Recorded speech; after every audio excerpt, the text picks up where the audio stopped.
Without saying a word, the young men go to the task of chipping the ice. Aside from the loud oaths and drunken laughter, the voices of women are heard in the backyard. The women surrounding a long wooden table vary widely in age, going from toothless toddler to old toothless dawdlers. The lion's share of females belonged to Kevin's family. It is true, various cakes and pies did grace the table. However, the centerpiece, sitting like a king at court, presiding over the day's festivities, reigned the ice cream maker. A woman from the table calls out to one of the men inside. Shuffling and angry murmurings issue from the mouth of the man. A balding, gray-haired, pot-bellied, middle-aged black man stands at the partially open back screen door, grimacing as the glare of the sun strikes his face. "Check that meat," Kevin's mother orders the man. The man, all the while muttering to himself, he lazily performs the task. Walking over to the smoky barbecue grill, the man removes a large metal fork from a nail. He begins to turn slab after slab, all the while dabbing the ribs with a rich barbecue sauce. Inside the home, a large pot of collard greens simmer. Today's fare being barbecue spare ribs, potato salad, corn on the cob, collard greens, and hot water cornbread. But the most welcome treat being the presence of the ice cream. Finally, the time Kevin and young Perkins had so eagerly awaited. The large container of ice was carried outside and placed inside the old wooden hand-crank ice cream maker. Various fruits were placed into the old wooden machine. All the while, Kevin frantically working the hand crank, turning out pint after pint of cool, silky, smooth blackberry ice cream. The cooking now complete, the long hours of waiting at an end. The group, both men and women, sit at the large, rickety table in the center of the backyard. Full platters and large serving bowls serve as delicious reminders of the long-awaited feast. Greasy black fingers grip the ends of large, buttery ears of ripe, yellow corn. Teeth hungrily devour slab after slab of tender pork spare ribs. Following the meal, the customary cake is brought out. A rousing round of "Happy Birthday" rings out, bringing down the curtain on the day's festivities. As full bellies press against tight clothing, a frantic cry for help shatter the peace of the day.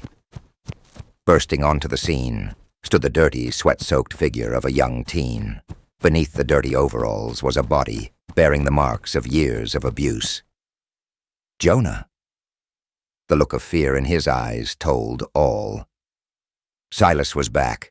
Silas, the drunken brute. Silas, the cravenly wretch. Silas, loathed by all. He was the thing that called itself a man. Silas earned his living by running little errands for the town's whites. Nothing was beneath him. No task too foul. No chore too degrading. All the black community hated him. Even when it was illegal for blacks to testify in court, good old Uncle Silas would be called to testify on behalf of whatever white man found himself the defendant in a case involving a Negro, whether it be rape, murder, or arson. Silas was your nigger, your running dog. He knew full well what hate existed behind those faces. He could feel the malevolence. It ran deep, to the bone, to the marrow, down to the very gut of his soul. No one hated Silas more than Silas himself. The only time he ever felt like a man was when he was drinking, or drunk, which was daily. That's when he would become a man. That's when the demands began. The punches thrown, the blows landed, slaps received. Jonah had every reason to want to avoid Uncle Silas. Saddest of all was the fact that Jonah had a mother, a kind and loving woman that was present there at the party. Bessie May was her name. Bessie was a soft-spoken, heavy-set girl. She had a youthful face, but very little confidence. Bessie May was lacking in the very things she needed most. Simply respect. Basic self-respect had been beaten out of her years ago, not by his fist, but by his biting tongue, his cruel mockery. Her poor, battered soul bore the marks of 1,000 scars delivered by his innumerable tongue lashings. Bessie May bore no marks of injury. There were no outward signs of abuse. But she had, nonetheless, been a victim, tortured, tormented by the drunken brute that called her wife, the brute she called husband. "Where's my boy?" inquires an angry, drunken Silas. Staggering across the lawn, he glares at the group through dim, yellow eyes. The group failed to respond. Lips remain silent, while eyes gaze in judgment. "What y'all looking at?" Silas scowls, his eyes searching. "What you doing here?" Questions an angry Miss Emma. "You know you ain't got no business around here." "That's right. Get on out of here, you old drunk," yells Kevin's 10-year-old sister. All the while, Jonah remains hidden behind the group of women, cowering in fear. Clenching his eyes tightly, he begins to pray silently. "Dear God, if you're real, help me. I hate him. I wish he was dead," murmurs Jonah, as he gently places dirty fingers to a badly split and swollen lip. Gazing down at his fingertips, it is only then that he notices the crimson color of blood and feels the stinging pain. The group of men attempt to calm Silas, the balding, middle-aged man stepping forward. "Come on now, Silas." He speaks in a calm and soothing tone as he approaches the drunkard, placing a hand on Silas's shoulder. "Now don't be like that, Silas. I'm your friend." The scowl on Silas's face begins to soften. With slurred speech, the inebriant loudly voices his frustration. "You don't respect me. None of y'all. Damn it. I'm a man." "We know you is," replies the balding man. "Y'all knows I tries to do right by my boy. Ain't that right?" Silas's bloodshot eyes gaze at his wife, questioning, searching for some small semblance of approval.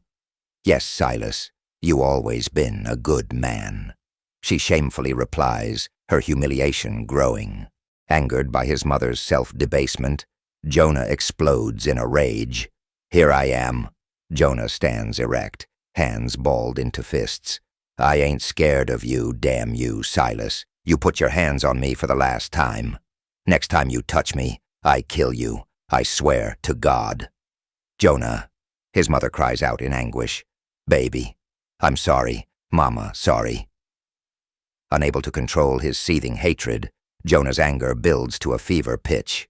"Damn you, Silas. God damn you all to hell. I wish I was dead."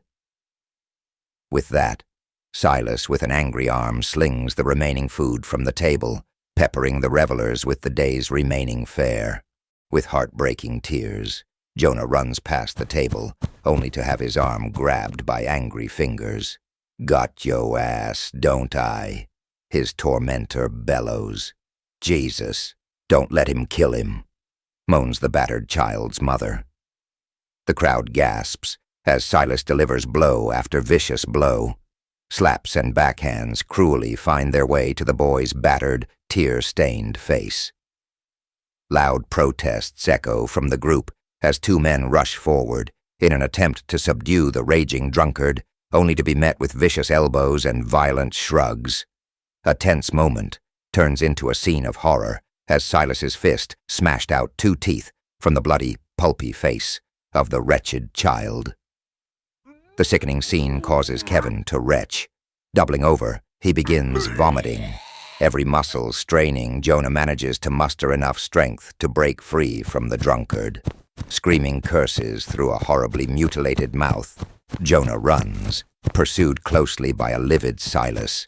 Blinded by the pain, deaf to all other voices, heedless of the group's shouts of warning, Jonah continues running, only to stumble, falling at the very feet of doom. Oh, unlucky, unlucky Jonah, for the shadow of the conjure woman passed completely over him. "Oh, Lord Jesus, no, no, he's been overshadowed," voiced one of the onlookers.